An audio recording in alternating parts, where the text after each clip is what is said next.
இப்போது புதிய அறிமுகம் ஆச்சி ஹோட்டல் சாம்பார் மற்றும் ஆச்சி இடிச்ச சாம்பார் 50 கிராம் ரூபாய் 20 மட்டுமே.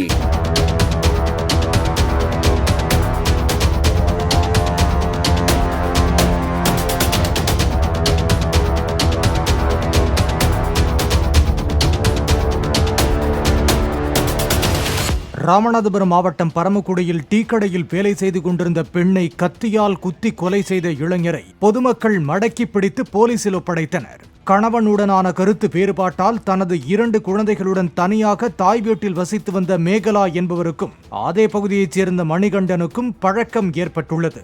இதற்கிடையில் பணம் கொடுக்கல் வாங்கல் தொடர்பாக மணிகண்டன் மீது மேகலா கொடுத்த புகாரில் இருவரையும் போலீசார் கண்டித்து அனுப்பியதாக கூறப்படுகிறது. இந்நிலையில் டீக்கடையில் பணியாரம் சுட்டுக் கொண்டிருந்த மேகலாவை தான் எடுத்துச் சென்ற கத்தியால் மணிகண்டன் குத்தி கொன்றதாக போலீசார் தெரிவித்தனர்.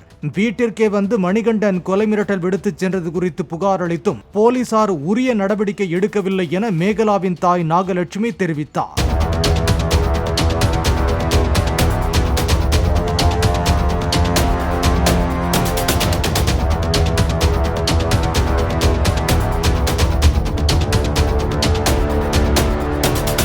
இப்போது புதிய அறிமுகம் ஆச்சி ஹோட்டல் சாம்பார் மற்றும் ஆச்சி இடிச்ச சாம்பார் 50 கிராம் ரூபாய் 20 மட்டுமே.